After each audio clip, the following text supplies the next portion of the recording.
함께 기도드리겠습니다. 아버지 하나님, 오늘도 줄이고 가란 영혼과 삶을 살지 않도록 우리를 여기 부르시고 생명의 말씀을 먹이시는 줄 믿습니다. 이리저리 방황하는 헛걸음 걷지 않도록 내 발의 등이요 내 길의 빛 되신 말씀을 오늘도 우리에게 환히 비추시는 줄 믿습니다. 그러니 주님 성령으로 역사하여 주셔서 내게 주시는 말씀을 받고 누리고 그 말씀 따라 오늘도 복된 걸음으로 주와 함께 살아감에 부족함 없도록 이 시간 우리 가운데 함께 하시고 역사하여 주시옵소서. 예수님 이름으로 기도합니다. 아멘. 오늘 우리에게 주시는 하나님 말씀은 사무엘하 11장 18절부터 27절까지의 말씀입니다. 사무엘하 11장 18절부터 27절의 말씀을 봉독해 드리겠습니다. 하나님의 말씀입니다. 요압이 사람을 보내 그 전쟁의 모든 일을 다윗에게 보고할세 그 전령에게 명령하여 이르되 전쟁의 모든 일을 내가 왕께 보고하기를 마친 후에 혹시 왕이 노하여 내게 말씀하기를 너희가 어찌하여 성에 그처럼 가까이 가서 싸웠느냐 그들이 성 위에서 쏠 줄을 알지 못하였느냐 여룻베셋의 아들 아비멜렉을 쳐 죽인 자가 누구냐 여인 하나가 성에서 맷돌 윗짝을 그 위에 던짐에 그가 데베스에서 죽지 아니하였느냐 어찌하여 성에 가까이 갔더냐 하시거든 내가 말하기를 왕의 종 햇사람 우리아도 죽었나이다 하라. 전령이 가서 다윗에게 이르러 요압이 그를 보낸 모든 일을 다윗에게 아뢰어 이르되 그 사람들이 우리보다 우세하여 우리를 향하여 들로 나오므로 우리가 그들을 쳐서 성문 어귀까지 미쳤더니 활 쏘는 자들이 성 위에서 왕의 부하들을 향하여 쏘매 왕의 부하 중 몇 사람이 죽고 왕의 종 햇사람 우리아도 죽었나이다 하니 다윗이 전령에게 이르되 너는 요압에게 이같이 말하기를 이 일로 걱정하지 말라. 칼은 이 사람이나 저 사람이나 삼키느니라. 그 성을 향하여 더욱 힘써 싸워 함락시키라 하여 너는 그를 담대하게 하라 하니라. 우리아의 아내는 그 남편 우리아가 죽었음을 듣고 그의 남편을 위하여 소리내어 우니라.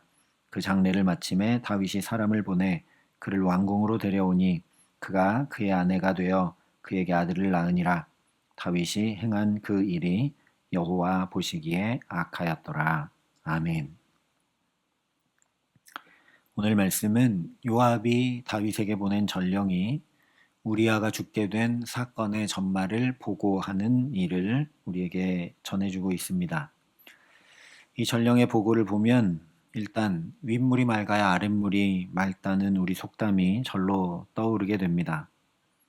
다윗이 안하 무인을 넘어 하나님도 없는 듯이 자기가 전능자가 돼서 마음대로 행하더니 요압도 다윗의 명령대로 하지 않고 자기 마음대로 행하고 오늘 이 전령도 요압의 명령을 따르는 것이 아니라 자기 마음대로 보고하고 있기 때문입니다.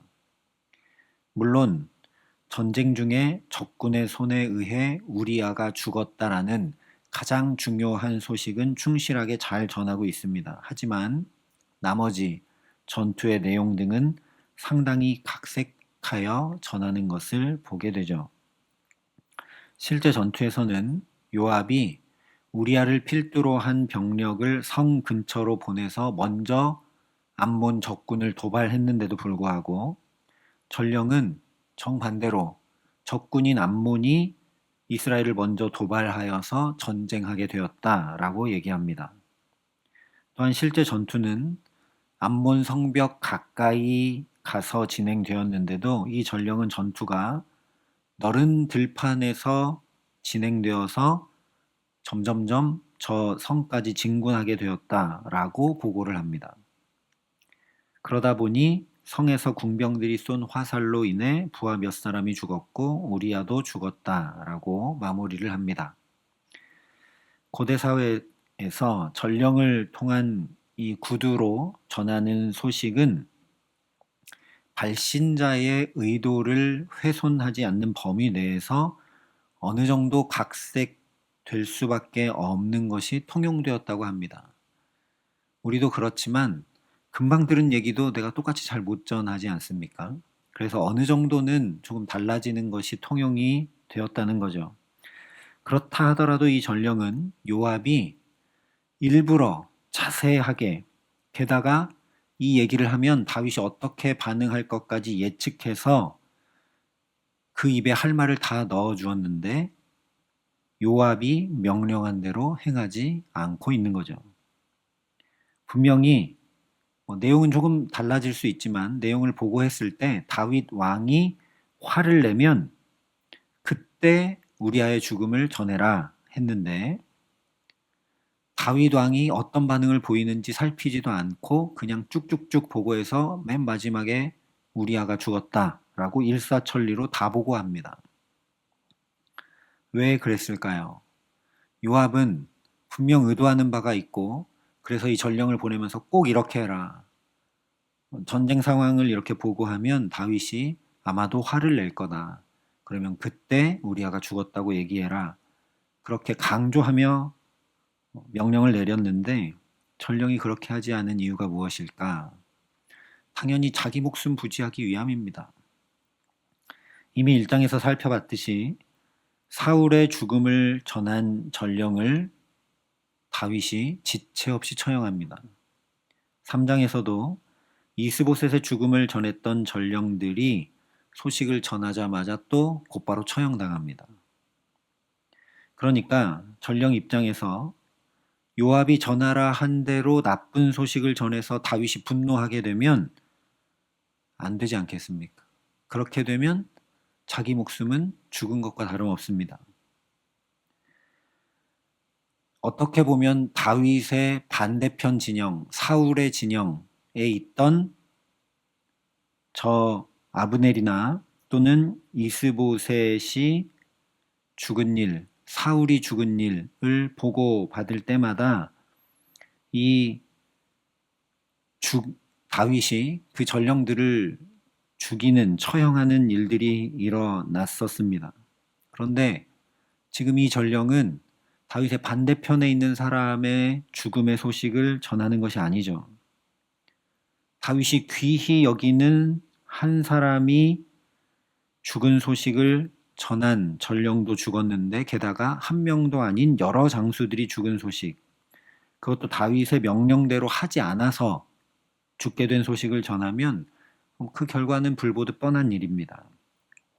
17절과 24절에 다윗의 부하 중 몇 사람, 왕의 부하 중 몇 사람이라고 얘기하고 있는 것은 그냥 단순한 부하가 아니라 왕이 아끼는 최측근 용사들을 가리키는 관용적인 표현들입니다. 그렇기 때문에 암몬이 선제 공격한 것입니다. 우리의 작전이 처음부터 실패해서 우리가 죽게 된 게 아니라 암몬이 선제 공격해서 우리가 그들을 치고 이기고 점점 나아가다 보니까 이렇게 되었다 라고 하면서 전략적인 실패로 장수들이 죽은 것이 아니라고 은폐해버리는 겁니다. 또한 다윗의 분노가 일어나기 전에 우리아의 소식을 곧바로 전해버리는 거죠.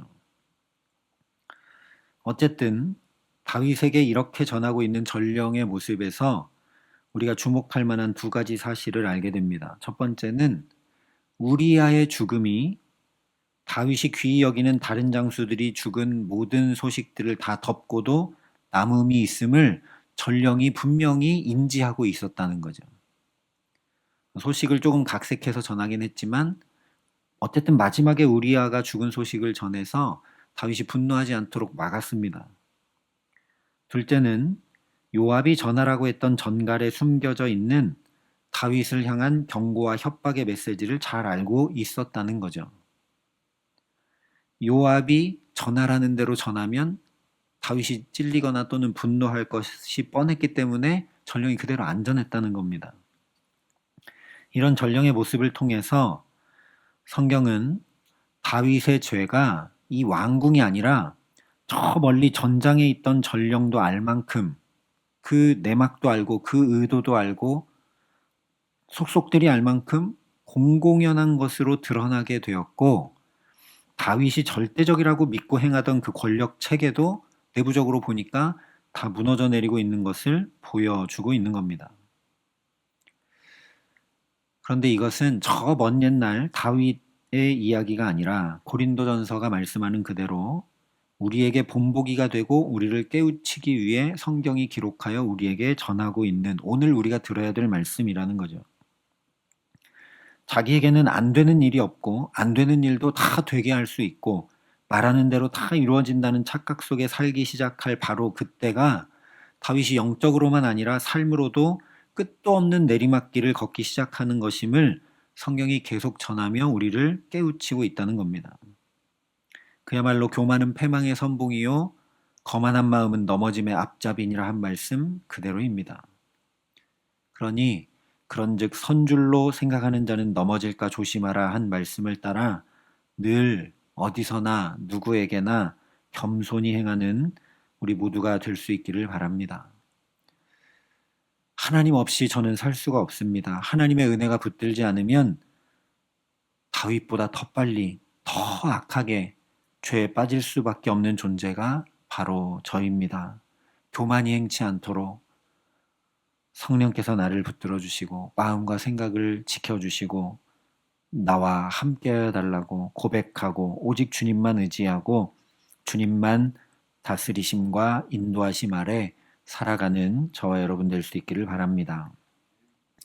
더 나아가서 오늘 말씀은 그렇게 교만해진 다윗이 얼마나 단단해지고 굳어져 버리고 둔해져 버린 마음과 양심으로 행하는지를 적나라하게 드러내 보여주고 있습니다. 25절에 다윗이 전령에게 이르되 너는 요압에게 이같이 말하기를 이 일로 걱정하지 말라. 칼은 이 사람이나 저 사람이나 삼키느니라. 그 성을 향하여 더욱 힘써 싸워 함락시키라 하여 너는 그를 담대하게 하라 하니라 말씀을 하고 있습니다. 물론 표면적으로는 다윗이 요압을 향해 우리야를 포함한 몇몇 귀한 장수들이 죽은 것에 대해서 걱정하지 말아라. 오히려 우리가 그 귀한 장수들을 잃었으니 더욱 힘을 내서 저 암몬을 빨리 쳐서 함락시켜라. 더욱 힘을 내라 하는 그 응원과 격려를 보내는 말처럼 보입니다. 그러나 이 말은 우리아가 죽었기 때문에 소기의 목적을 달성한 다윗이 요압이 예상했던 그대로 장수들이 죽은 것에 대해 분노하기는커녕 대수롭게조차 여기지 않는 모습을 드러내 보여주고 있는 겁니다.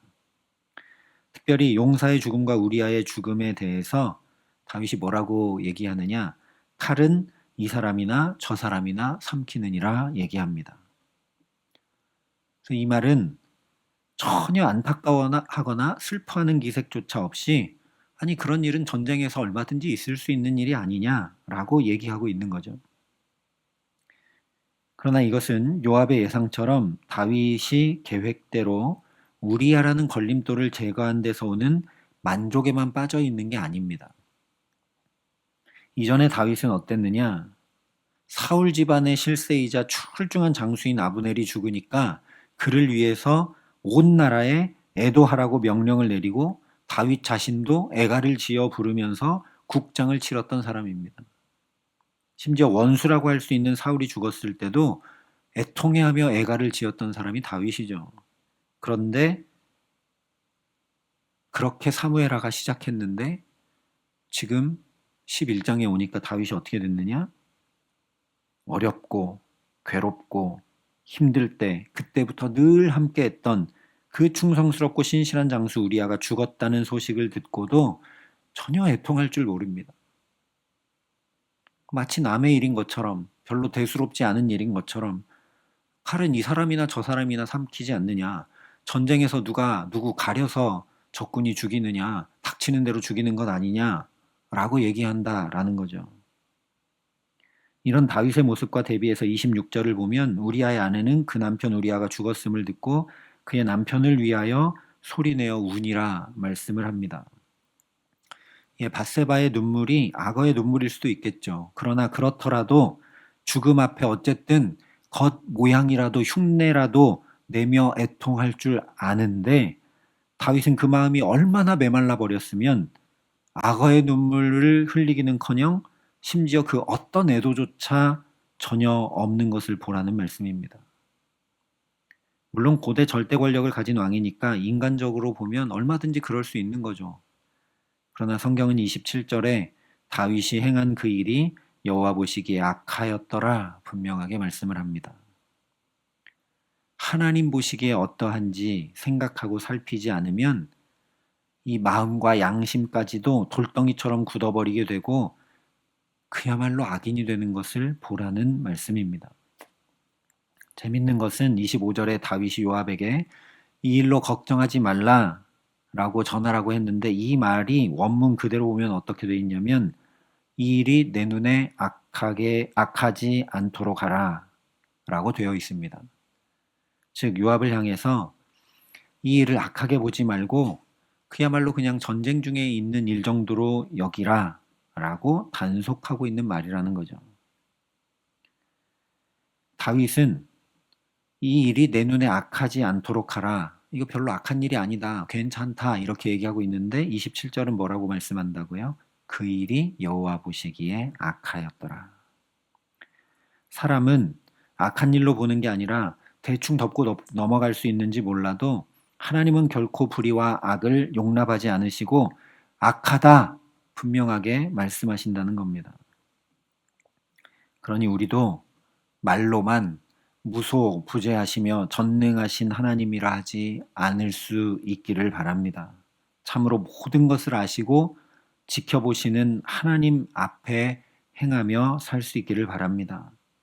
그렇게 하나님 보시기에 좋은 삶을 살려면 창세기 첫 장부터 분명하게 전하고 있는 것처럼 하나님의 말씀을 따르고 이루고 준행하며 살아가야 합니다. 하나님의 말씀이 선포되고 그 말씀이 이루어질 때마다 하나님 보시기에 좋았다, 하나님 보시기에 좋았다 계속해서 말씀하기 때문입니다. 오늘도 이 첫 시간부터 우리에게 그러니까 주님의 말씀 듣게 하시는 것 자체로 놀라운 복인 줄 믿습니다.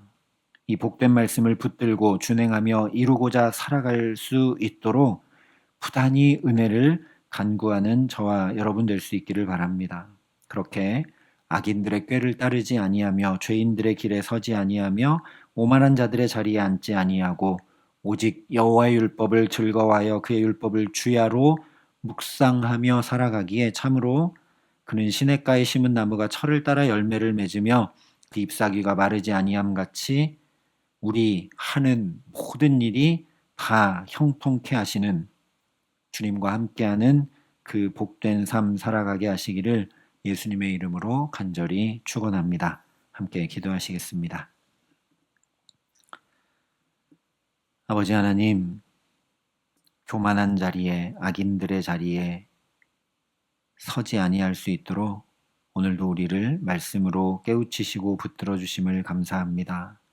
이 말씀이 내게 선포되고 이 말씀이 내게 이루어질 때마다 하나님 보시기에 좋았더라 하는 그 음성이 우리에게 계속 울려나는 복된 삶 살아갈 수 있도록 주님 우리에게 함께하여 주시옵소서.